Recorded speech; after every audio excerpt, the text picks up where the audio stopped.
नमस्कार विद्यार्थी मित्रांनो, विजन गव्हर्नमेंट जॉब हे आपल्या एज्युकेशन चॅनलवरती आपलं पुन्हा एकदा स्वागत आहे. आजच्या या लेक्चरमध्ये आपण कंबाईन एक्झामसाठी ही जी आपली STI असिस्टंट आणि PSI याची जी कंबाईन एक्झाम होणार आहे जुलैमध्ये, त्याच्यासाठी आपली स्टडी स्ट्रॅटेजी काय असली पाहिजे, स्टडी प्लॅन काय असलं पाहिजे, जेणेकरून आपल्याला आतापर्यंतच्या एक्झाम सारखाच पेपर सुद्धा सोपा जाईल. ओके, तर त्या दृष्टीने कसा अभ्यास करायचा आपण या लेक्चरमध्ये फक्त डिस्कस करणार आहे.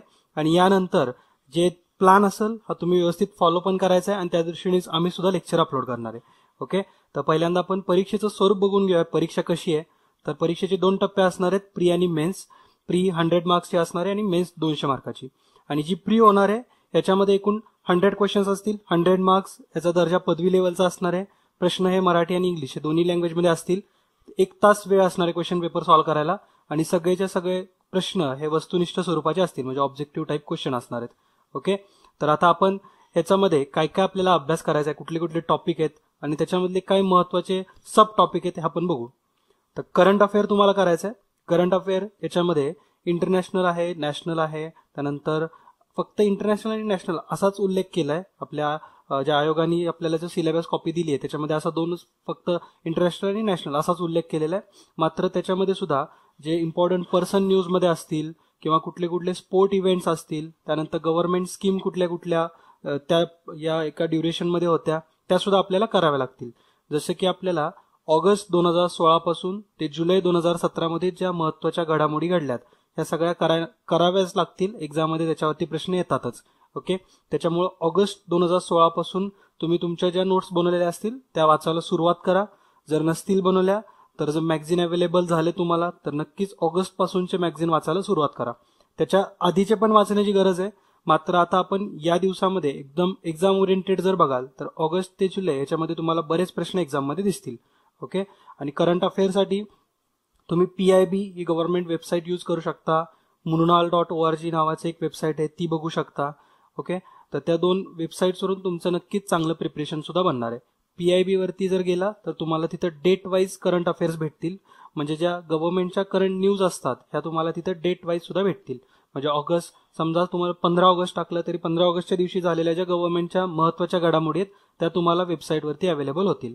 ओके, तर अशा पद्धतीने तिथून तुम्ही करंट अफेअर करू शकता चांगल्या पद्धतीने. त्याच्यानंतर राज्यशास्त्र म्हणजेच पॉलिटी जर बघाल तर पॉलिटीमध्ये सुद्धा एक ठराविक टॉपिकच सांगितलेत, मात्र त्याच्या पलीकडचे सुद्धा क्वेश्चन एक्झाममध्ये येतात. जसं की सिलेबसमध्ये फक्त भारताच्या घटनेचा प्राथमिक अभ्यास असं सांगितलंय आणि त्यानंतर ग्राम प्रशासन आणि राज्य प्रशासन एवढंच सांगितलेलं आहे. पण डीपमध्ये प्रश्न येतात डायरेक्टली, बाकीचे पण टॉपिकवरती क्वेश्चन येतात. भारताच्या घटनेचा प्राथमिक अभ्यास तर तुम्हाला करायचाच आहे. त्याच्यावरती सुद्धा एक लेक्चर अवेलेबल केलेलं आहे. ते क्वेश्चन आन्सर फॉर्मॅटमध्ये लेक्चर होतं. तुम्ही ते लेक्चर तुम्ही नक्की बघा. तुम्हाला इथं राईट हँड कॉर्नरला विजन पॉलिटी नावाची प्लेलिस्ट येईल, तिथून तुम्ही सगळे लेक्चर्स बघून घ्या. ओके, पंचायत राज तुम्हाला करायचं आहे. पंचायत राजमध्ये व्यवस्थित आपण एक 6 ते 7 पार्ट्समध्ये आपण त्याला कव्हर केलेलं आहे. तुम्ही ते सगळे पार्ट बघा. एक्झाममध्ये त्याच्यातून बऱ्याच प्रश्न आलेले आहेत. ओके, त्याच्यानंतर महत्वाच्या ज्या घटना दुरुस्ती असतील, म्हणजेच आपले जे कॉन्स्टिट्यूशनमध्ये अमेंडमेंट झाल्यात त्या सगळ्या तुम्ही करायच्यात आणि महत्वाच्या अमेंडमेंट करा. कारण आत्ताच्या पण आपण जो पेपर बघितला एक्साईजमध्ये त्यावेळेस सुद्धा महत्वाच्या घटनाच्या ज्या दुरुस्त्या आहेत याच्याशी संबंधित प्रश्न येतात, डायरेक्टली जोड्या लावामधून प्रश्न येतात. त्यानंतर महत्वाची कलमं तुम्हाला करायची, म्हणजे जे इम्पॉर्टंट आर्टिकल असतात हे सुद्धा एकदा ओव्हरलुक करायचेच आहेत, महत्वाचे असतात ते. त्यानंतर अप्लाइड पॉलिटी हे थोडंसं नवीन वाटेल तुम्हाला ऐकायला, मात्र अप्लाइड पॉलिटी म्हणजे काय, सध्या जे पॉलिटीशी संबंधित जे न्यूज असतील तर त्याचं ऍप्लिकेशन ओरिएंटेड क्वेश्चन बनतात. एक 4 लाईनर क्वेश्चन बनतात आणि त्याच्यातून तुमचं नॉलेज चेक केलं जातं की तुम्हाला पॉलिटी सब्जेक्ट कितपत कळालाय. ओके, जसं की समजा आता तुमच्या परीक्षेपर्यंत जर राष्ट्रपतीचं इलेक्शन सुरू झालं तर राष्ट्रपतींच्या इलेक्शनाशी संबंधित तुम्हाला ऍप्लिकेशन ओरिएंटेड प्रश्न येईल. ओके, तर डायरेक्टली जे आत्ताची फॅक्च्युअल इन्फॉर्मेशन आहे आणि पॉलिटी सब्जेक्ट मधलं नॉलेज, तर ते दोन्हीचं तुम्हाला तिथे ऍप्लिकेशन करायला लागणार आहे. याच्यासाठी तुम्हाला पॉलिटी एक व्यवस्थित छानपणे समजून घेण्याची पण गरज आहे. ओके, ऍप्लिकेशन ओरिएंटेड जे क्वेश्चन असतात हे फक्त तुम्ही एकदा रिडिंग केलं असेल तर नाही जमणार. याच्यासाठी खरंच तुम्हाला त्या सब्जेक्ट बद्दल एक खोलपर्यंत नॉलेज माहिती पाहिजे.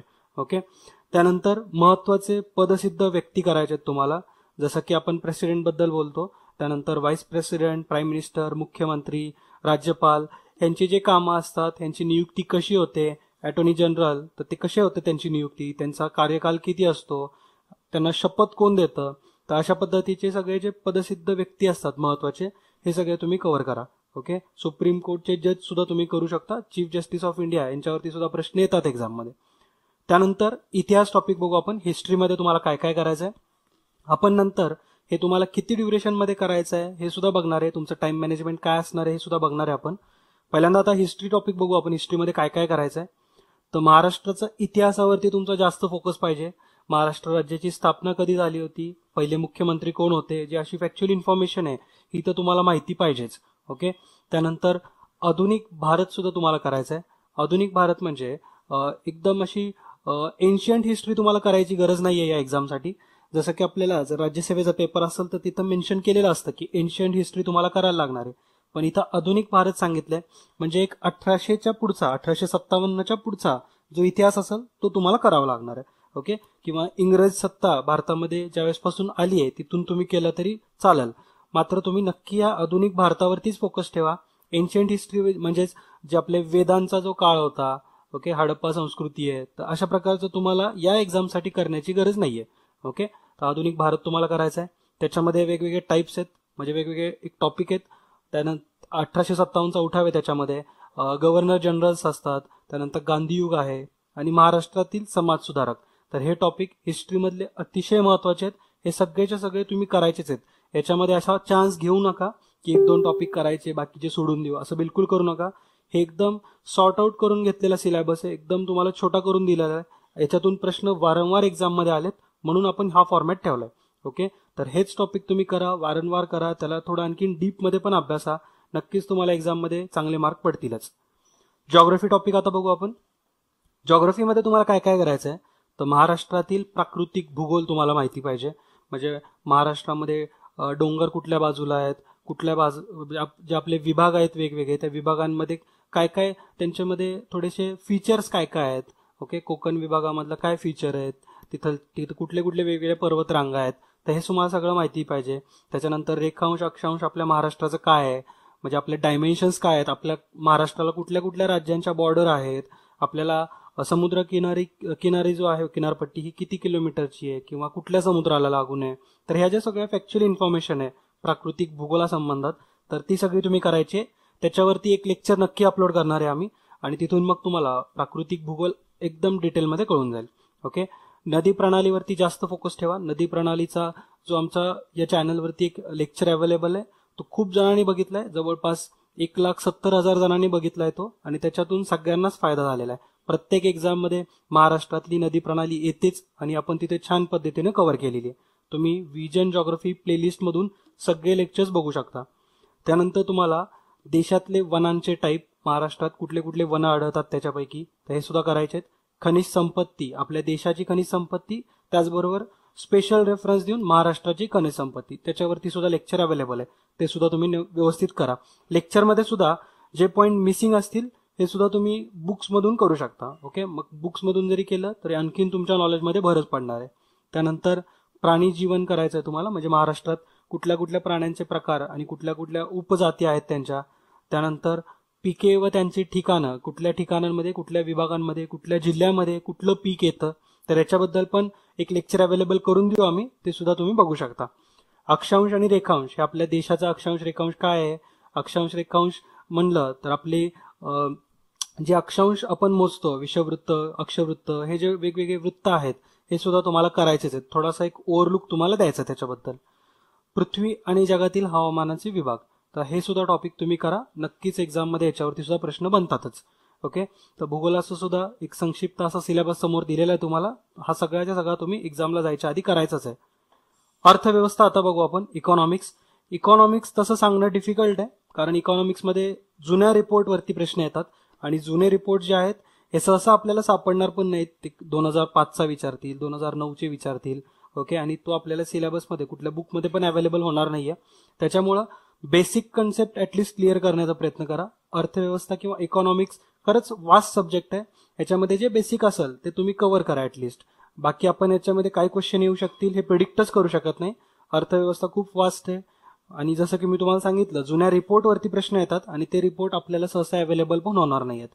त्याच्यामुळं जे बेसिक आहेत, जे बेसिक टर्मिनॉलॉजीज आहेत, त्याच्यामध्ये राष्ट्रीय उत्पन्न आहे, शेती, उद्योग, बँकिंग, लोकसंख्या, हे सगळ्या गोष्टी तुम्ही करा. आणि अप्लाइड इकॉनॉमिक्स म्हणजेच हे जे आपले रिपोर्ट्स असतात वेगवेगळे त्याच्याशी संबंधित प्रश्न येतात. जर तुम्हाला त्याच्याबद्दल इन्फॉर्मेशन अवेलेबल होत असेल तर तुम्ही नक्कीच ते अप्लाइड इकॉनॉमिक्स मधून करून घ्या, किंवा अप्लाइड इकॉनॉमिक्स हा टॉपिक आहे तर तुम्ही तो करून एक्झाम मध्ये तसे प्रश्न टॅकल करू शकता. ओके. सामान्य विज्ञानमध्ये काय काय करायचंय, तर सामान्य विज्ञान हा पण एक असाच टॉपिक आहे, अनप्रिडिक्टेबल असतो, याच्यामध्ये काहीही विचारू शकतात. त्याच्यामुळे जर आपण प्रिव्हियस इयरचे क्वेश्चन पेपर जर बघितले तर आतापर्यंत वनस्पतीशास्त्र, प्राणीशास्त्र आणि त्याच्या प्रजाती तर यांच्याशी संबंधित जास्त प्रश्न आलेले आहेत.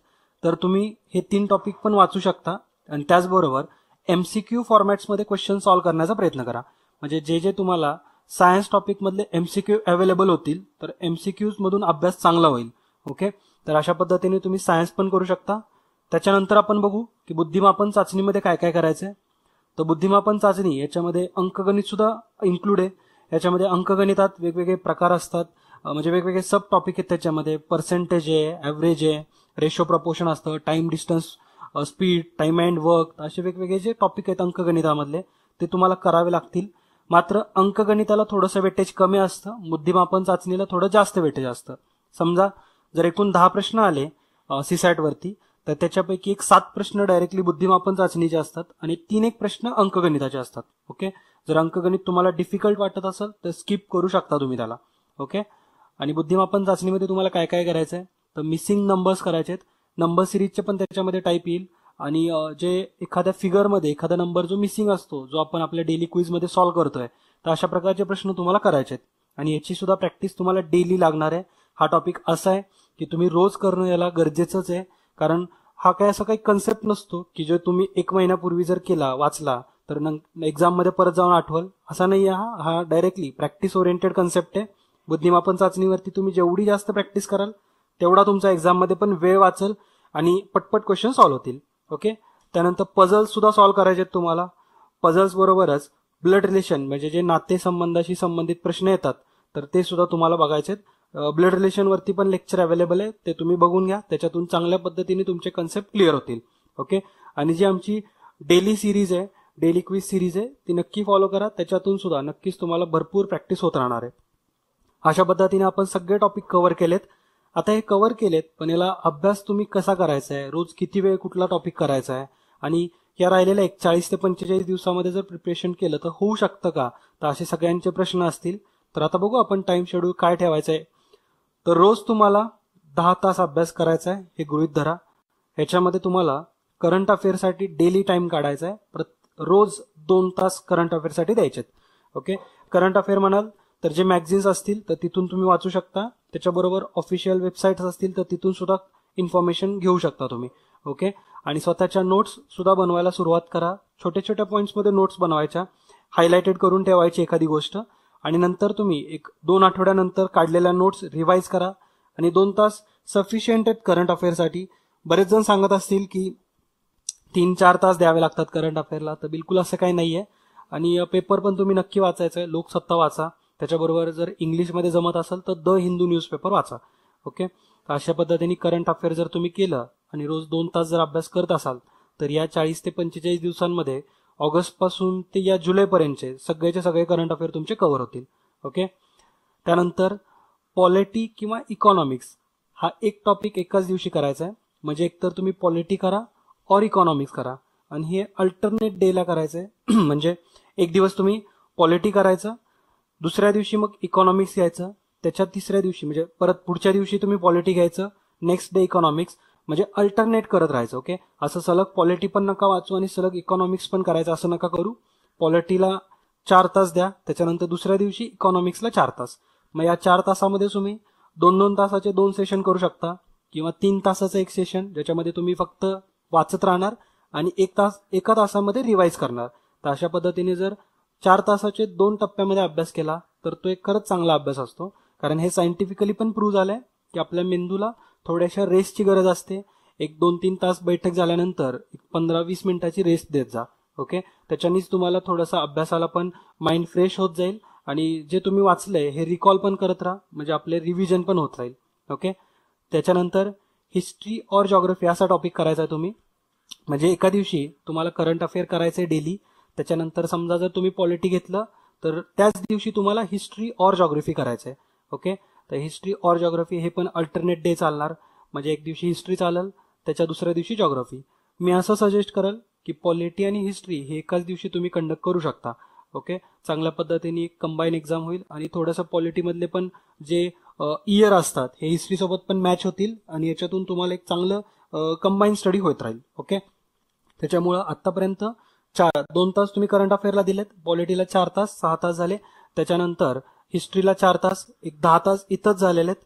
मात्र आता त्याच्यामध्ये तुमच्यावरती डिपेंड येते की तुम्ही हे ऍक्च्युली नॉन वर्किंग स्टुडंटसाठी पण आहे आणि वर्किंग स्टुडंटसाठी पण आहे.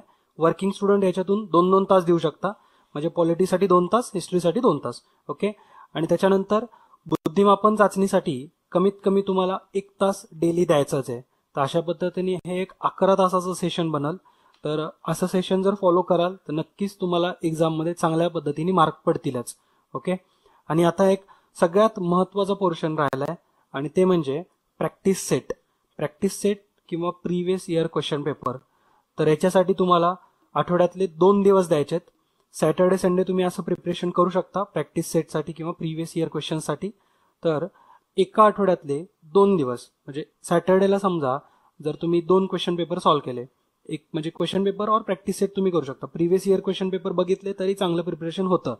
तर एक तर पूर्ण सेट घ्या, म्हणजे जर तुम्ही STIचा पूर्ण पेपर घेतला 2013, 14, 15, तर पूर्ण पेपर असे 2 सॉल्व्ह करा, म्हणजे 1-1 तासाचे 2 तुमचे क्वेश्चन पेपर सॉल्व्ह होतील. और तुम्ही फक्त पर्टिक्युलर एका टॉपिकवरती जर करत असाल क्वेश्चन, जसं की एका आठवड्यात समजा जर तुमचं पॉलिटी आणि हिस्ट्री अभ्यास चांगला झाला असं वाटत असेल तर पॉलिटी आणि हिस्ट्रीवरचे जे जे प्रश्न आलेत ते सगळे तुम्ही सॉल्व्ह करा.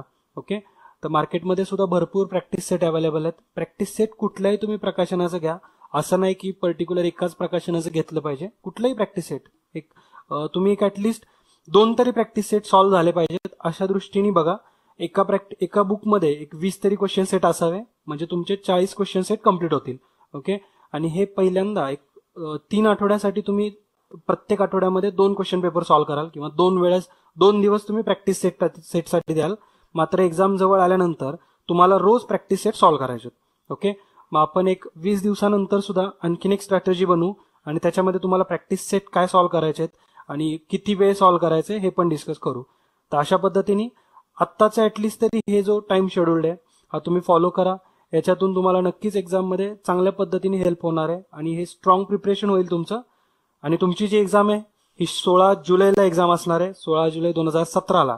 त्याच्यामुळं चांगलं प्रिपरेशन करा. एक फक्त 45 दिवस हातात आहेत, त्याच्यापैकी सुद्धा तुम्ही जेवढा उशीर करणार स्टार्ट करायला तेवढा आणखीन तुमचे दिवस कमी होत जातील. ओके, त्याच्यामुळे लवकरात लवकर स्टार्ट करा अभ्यासासाठी. लगेचच हे लेक्चर बघितल्यापासून तुमचं एक ड्युरेशन बनवा आणि त्याच्यामध्ये डिसाईड करा की करंट अफेअर करायचं आहे, त्याच्यानंतर पॉलिटी करायचं आहे, हिस्ट्री करायचं आहे आणि बुद्धिमत्ता अजून. तर अशा पद्धतीने प्रिपरेशनला सुरुवात करा. सुरुवात करणं गरजेचं आहे आणि त्याच्यामध्ये एक कन्सिस्टन्सी पण असली पाहिजे. कन्सिस्टन्सी असेल तरच तुम्हाला यश भेटणार आहे. एक्झाम खूप टफ लेवलची असणार आहे, अजिबात ढिल्लं पडू नका. कारण आता ही एक्झाम एका वर्षातून एकदाच होणार आहे. आधी तरी STI झाल्यानंतर असिस्टंट यायची, नंतर PSI यायची, त्यामुळे तुम्हाला एक वेळ भेटायचा आणि तुम्ही अभ्यासाच्या फ्लोमध्ये असायचा. पण आता कसं होणार, एका वर्षामध्ये एकच एक्झाम असल्यामुळं तुम्ही फक्त 2च महिने अलर्ट राहणार. परत वर्षभर तुम्ही मे बी दुसऱ्या एक्झाममध्ये बिझी असाल किंवा अभ्यासाकडे दुर्लक्ष पण करू शकता. त्याच्यामुळे आताचे जे ड्युरेशन भेटले तुम्हाला याच्यातून एक चांगलं प्रिपरेशन करून घ्या आणि पटकन पोस्ट मिळवा. ओके, तर अशा पद्धतीने हे आजचं लेक्चरमध्ये आपण स्टडी प्लॅन डिस्कस केलेला आहे. जर तुम्हाला फॉलो करायचा असेल तर नक्कीच करा. आणि ज्यांना कुणाला आणखीन काही शंका असेल, अभ्यासाबद्दल काही डाऊट असतील, कसा अभ्यास करायचा आहे किंवा मला अभ्यासाला वेळ भेटत नाही असे काही प्रश्न असतील तर तुम्ही नक्कीच कमेंट बॉक्समध्ये मेन्शन करा. त्याच्यावरती नक्की आम्ही काहीतरी उपाय सुचवू. तर भेटूया आपण पुढच्या लेक्चर्समध्ये. तोपर्यंत जय हिंद, जय महाराष्ट्र. धन्यवाद.